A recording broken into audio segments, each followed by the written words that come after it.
Hey, what's up everyone? Before we get into the video, I just want to let you know I'm doing a giveaway. I want you to refer to this video, wherever the card thing's up there.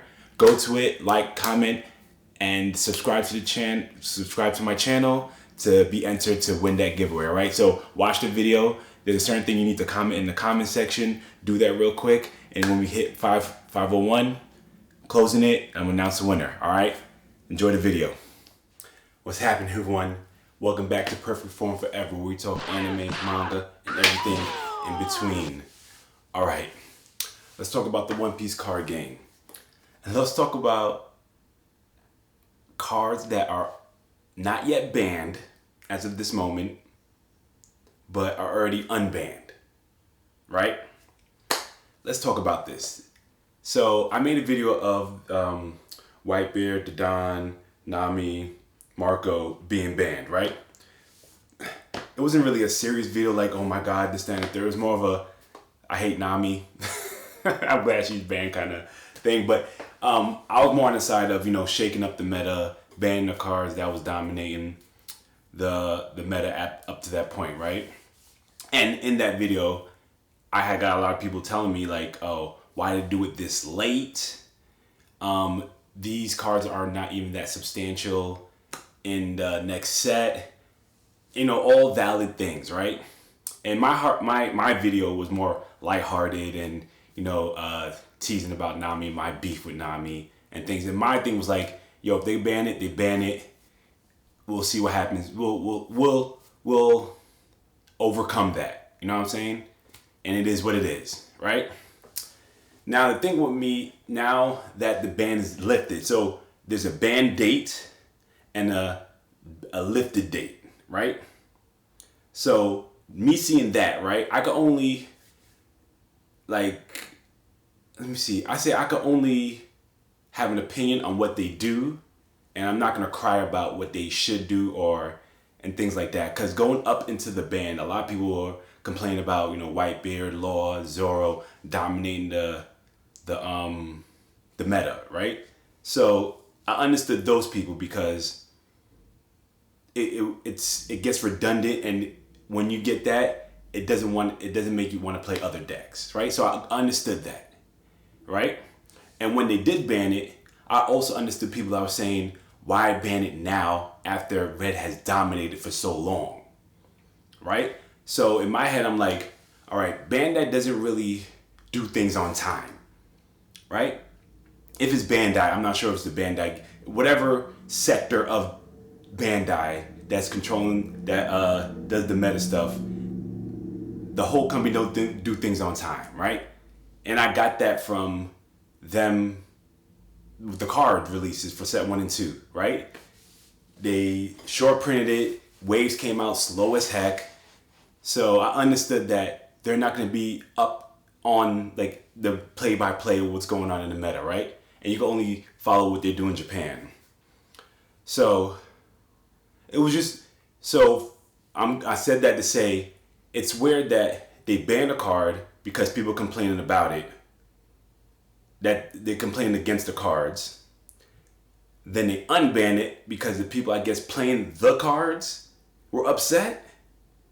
So my thing is, I'm now more with the people saying, why ban it so late now, right?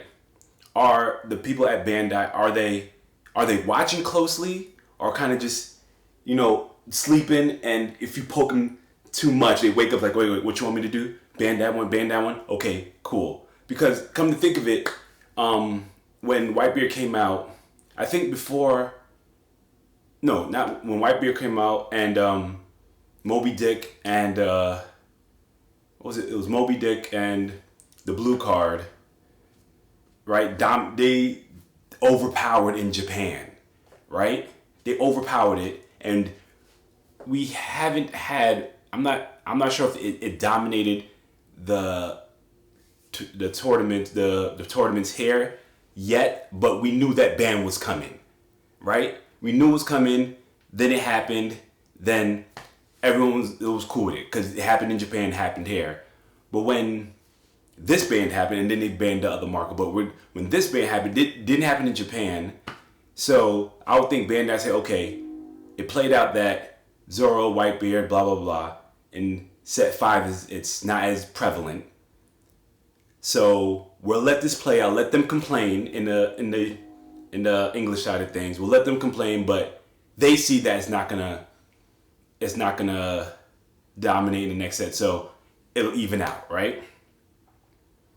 But even saying that, there's still some Japanese tournaments that, Law, Whitebeard, Zoro, they are winning, but it's not as prominent, right, in set 5. But it's just weird that they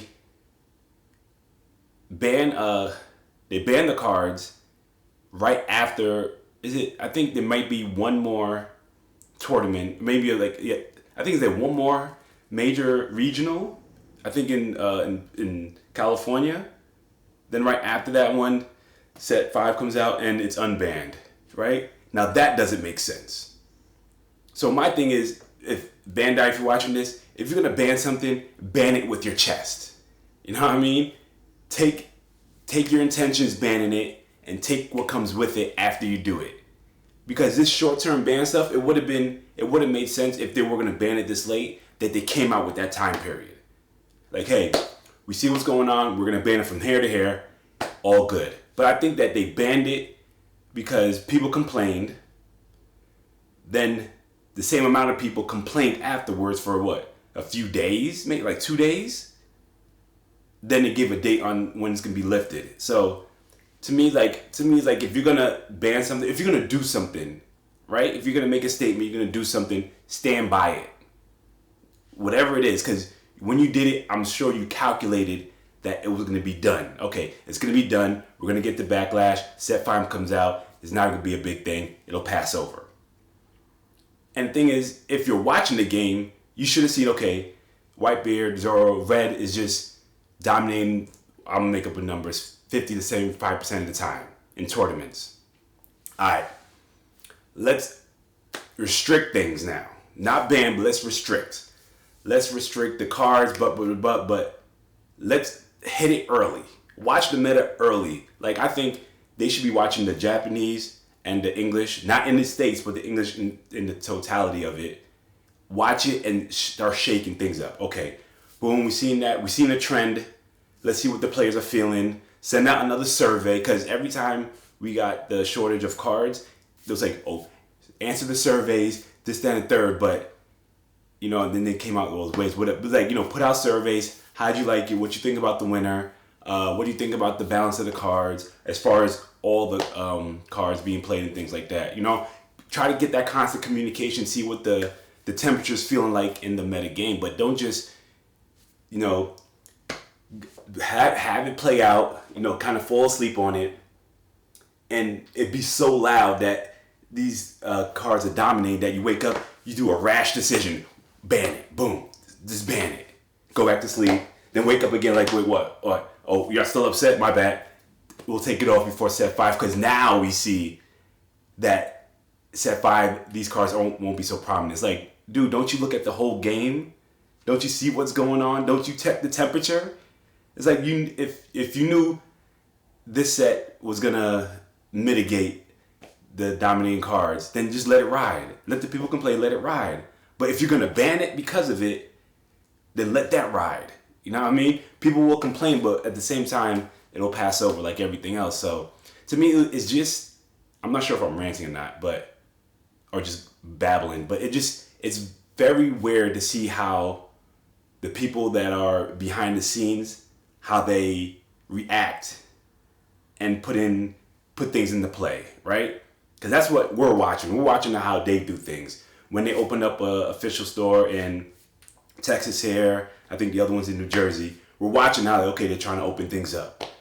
When set 1 and 2 came out, we're watching that, they're not printed to demand. These cards are scarce. Are they gonna print to demand, or are they gonna stop it? We're watching them, but when they make these kind of decisions, like, really?